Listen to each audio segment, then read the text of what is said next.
Hello friends.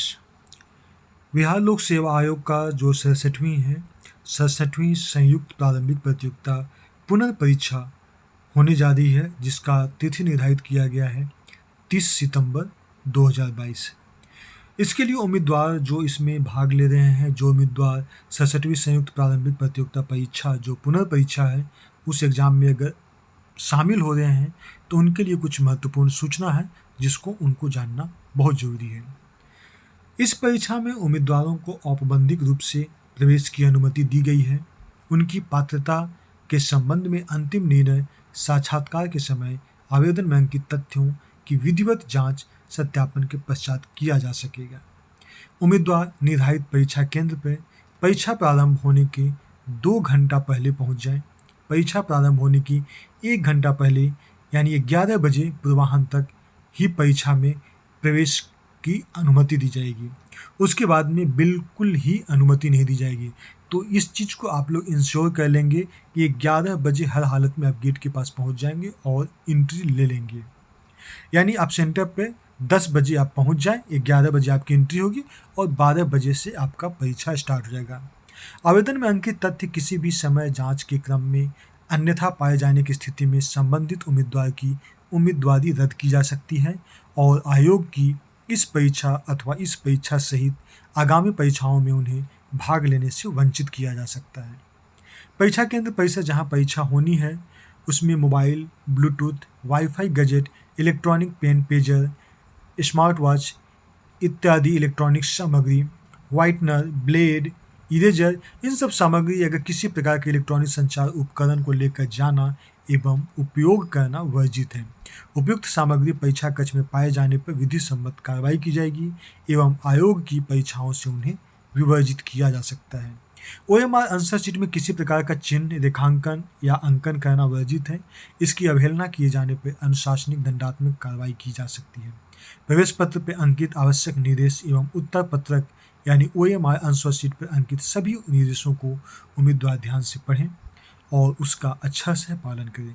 OMR answer sheet में question booklet series एवं roll number निश्चित रूप से अंकित किए हुए गोलों को सही ढंग से भरें, अन्यथा ओएमआर को रद्द किया जा सकता है। तो कुल मिलाकर ये कहना है कि इस बार की परीक्षा काफ़ी संशोधित और काफ़ी तरीके से हो रही है, जिससे कि किसी भी प्रकार का अनियमितता पाए जाने की संभावना बिल्कुल नगण्य है। इसके लिए जो प्रतिनियुक्त दंडाधिकारी होंगे, प्रतिनियुक्त पुलिस पदाधिकारी होंगे, इन लोगों को भी काफ़ी ज़्यादा स्ट्रिक्ट हिदायतें दी गई हैं कि कैसे उन सारे स्टूडेंट्स को किसी भी प्रकार की समस्या नहीं, अगर किसी भी प्रकार की पैनिक स्थिति होती है तो उसको आसानी से हैंडल किया सके। परीक्षा केंद्र में मोबाइल का संचालन बिल्कुल बंद है और ये पदाधिकारी वगैरह भी मोबाइल वहाँ पर इस्तेमाल नहीं कर सकते हैं।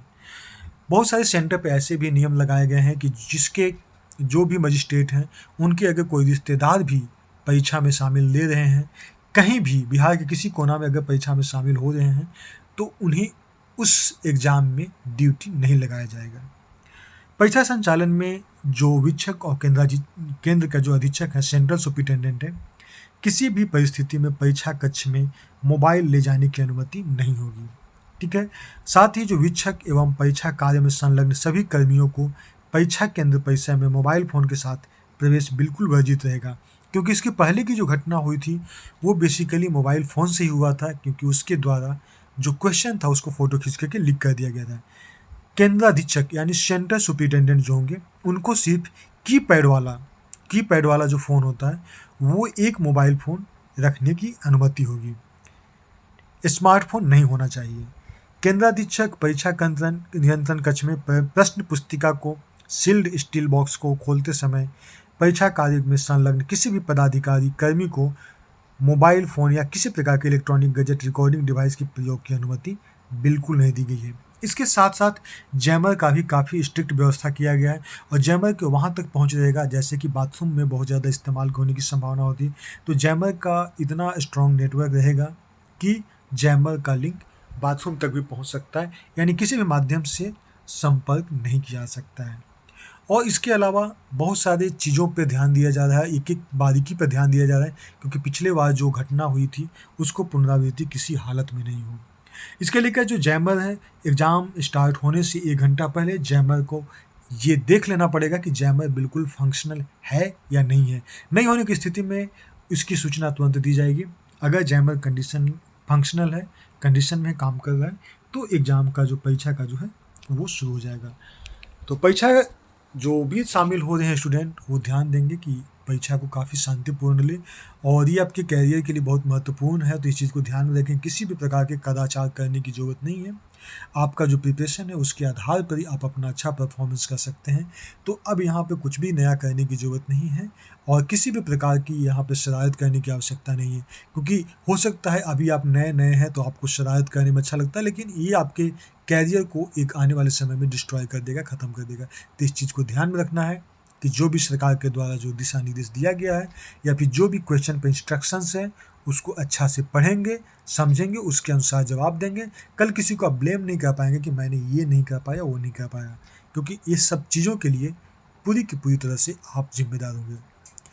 तो आप सभी को मेरी तरफ से हार्दिक शुभकामनाएं और बेस्ट ऑफ लक। आप अच्छे से एग्ज़ाम दें, उम्मीद करते हैं आप सभी के साथ अच्छा होगा। शुक्रिया।